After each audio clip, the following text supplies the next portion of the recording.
Africa Content TV.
Asọ̀rọ̀ kórí bẹ́ẹ̀.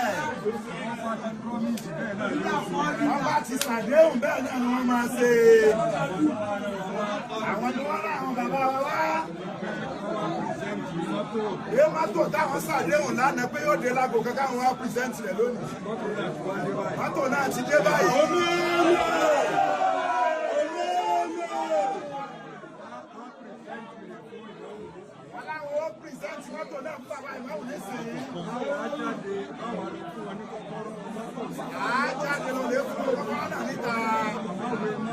Àmọ́ gbogbo òwe mọ́tò náà. Wọ́n ní gbogbo òwe mọ́tò náà.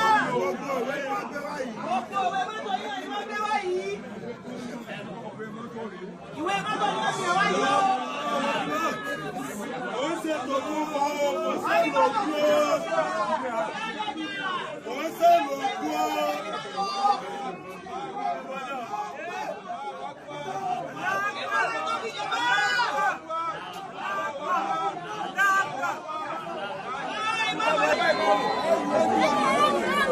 Ẹ máa sún sẹ́yìn díẹ̀ díẹ̀ nínú.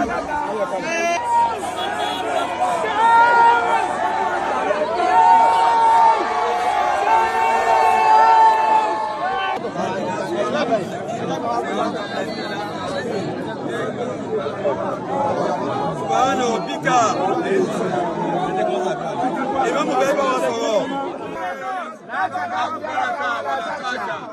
Àwọn ọ̀la kú wáta lábìláì láàrin yàtí.